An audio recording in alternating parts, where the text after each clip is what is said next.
He looks like he's a buck 20 soaking wet.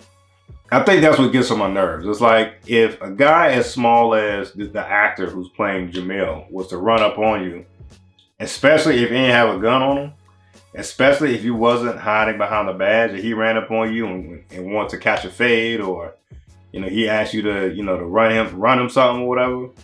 You look at him and be like, you know what, you got to be more convincing. We got to run this fade first. I'm just not gonna get into my pockets and give you everything I got.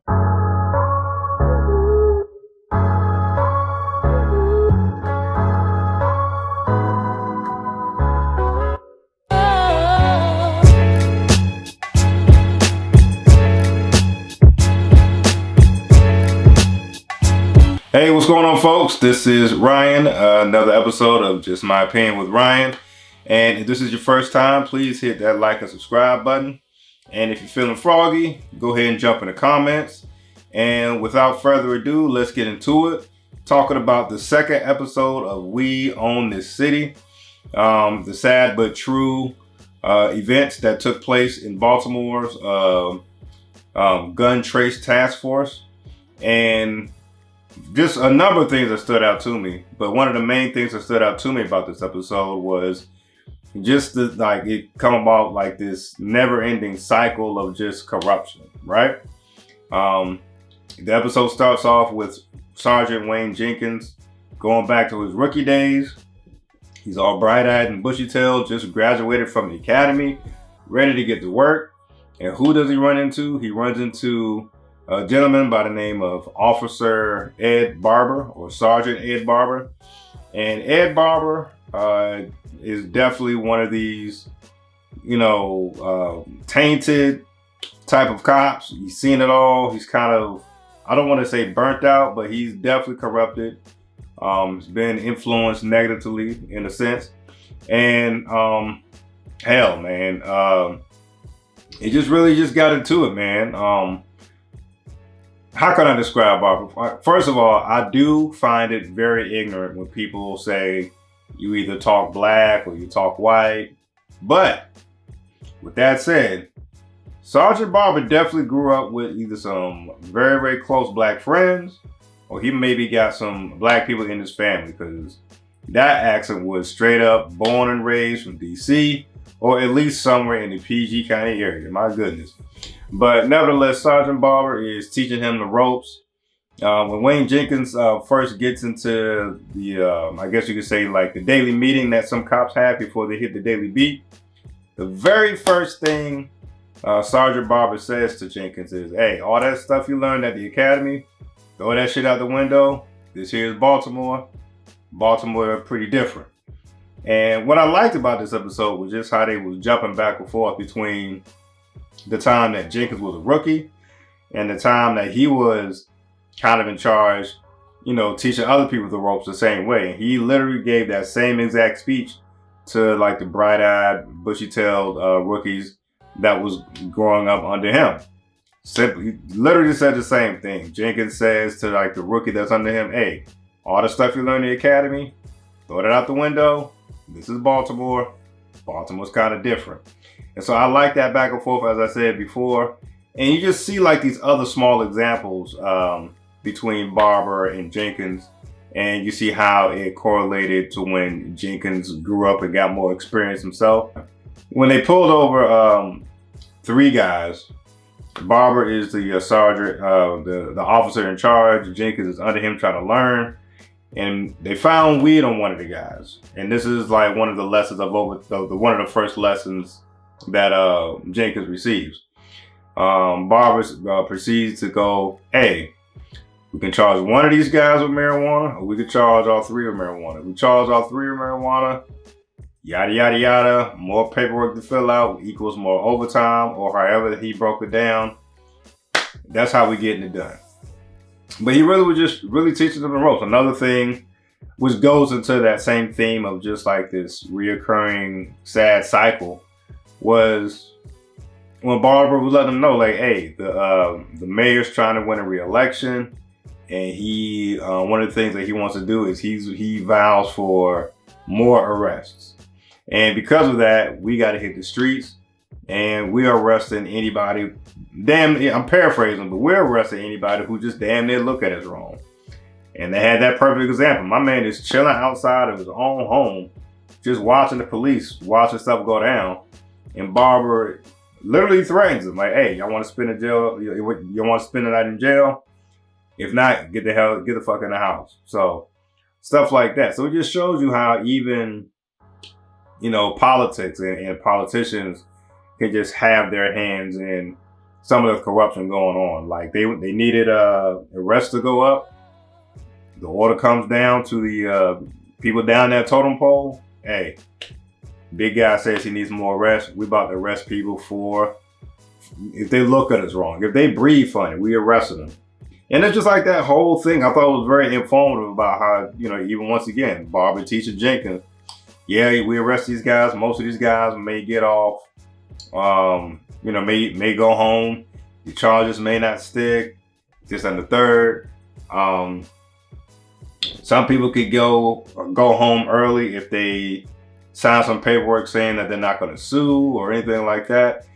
It's just a dirty game, man. It is a dirty game. And once again, I understand that there's dramatization in some of these shows, but I don't know, man. Some of that stuff really seems, especially in this true story, of course, some of that stuff doesn't seem dramatized at all. Like that whole breaking down the whole theory between I'm gonna arrest you just so the numbers look good and hey, the charges drop later on, who gives a damn? Stuff like that just sounds like it could be legit, man. I'm sorry. And I was trying to put my finger on it, like another reason why seeing these other than these cops just doing just some downright corrupt stuff, I was trying to put my finger on why does it bother me so much. And then comes Jamil, the second officer who was arrested and interrogated by, I think it was Internal Affairs. He looks like he's a $120 soaking wet. And I think I can put my finger on why that bothers me so much. It's almost like, and also you can look at the real picture of some of these guys. So even though the actor playing Jamil is pretty small, some of these guys weren't the biggest to begin with, at least according to their mugshots. Anyway, I'm all over the place. I think that's what gets on my nerves. It's like if a guy as small as the actor who's playing Jamil was to run up on you, especially if he didn't have a gun on him, especially if you wasn't hiding behind the badge and he ran up on you and wanted to catch a fade, or he asked you to to run him something or whatever. You look at him and be like, you know what? You got to be more convincing. We got to run this fade first. I'm just not going to get into my pockets and give you everything I got. Especially you coming at me with no weapon. And you think I'm just going to you get my point. This is a small dude to be acting so bold and corrupt with some of these, innocent people they pulling over, man. But nevertheless, Jenkins is trying to talk to him on his way out of the interrogation room, and Jamil going in. And not in a threatening way, but he's definitely trying to encourage Jamil to keep it tight, keep it together, don't snitch. Jamil going that thing and he is singing. He lets them know about how on his worst days when he got suspended for doing some corrupt stuff, the most that he got was like, I want to say either 2 weeks or 2 months. Suspension with pay. And I believe the example that he gave was when him and a couple of his other guys who were with the gun trace task force, they pull over a guy for not wearing his seatbelt, but they take it a step further and they search his car and they find a book bag that had $11,000 in it. The guy is saying that's my refinance money. The guy, Jamil and everybody else acts like they don't believe him. They're like, you know what, we're going to hold on to this money until you can show me a bank statement or something that's proving that this came from a refinance. And next thing you know, he's admitting in that interrogation room that they just simply split the money amongst themselves and went on about their day. It's just, some of these examples are just very upsetting. There's a guy who simply walking home from work, minding his own damn business.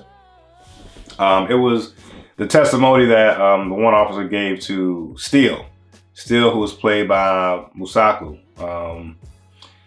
I think that character's name is Naomi Steel, but nevertheless, he's making a statement about how he saw some corruption go on, where a boy's coming home from work.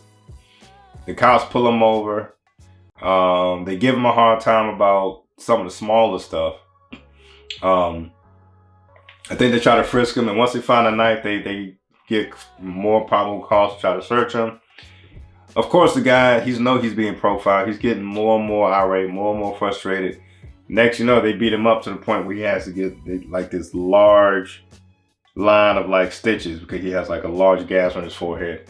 So just stuff like that is very upsetting, especially when some of these guys are built like you could take them if they didn't hide behind a badge and gun. Also, there's definitely just G Money. You could definitely see why they got caught. G Money had to be some of the dumbest conversations on the phone. Granted, he didn't know that his line was tapped, but still, man, like the fact that homeboy calls him, tried his best to speak in code, let him know that he had a tracker on his car and the mechanics got rid of it. And of course, at first, you know, G Money sounds smart by saying, "Hey, let me FaceTime you instead." But then I don't know. I think it was like 20 minutes later, he calls him back on the phone and he's like, "Oh, I don't know you, but if you run into that situation, here's what you do." And that's one of those things when you try to make it slick, but it's just obvious and hot, all damn wrong. So that was just wild. Not the smartest conversation I heard somebody have, especially when they're trying to be slick.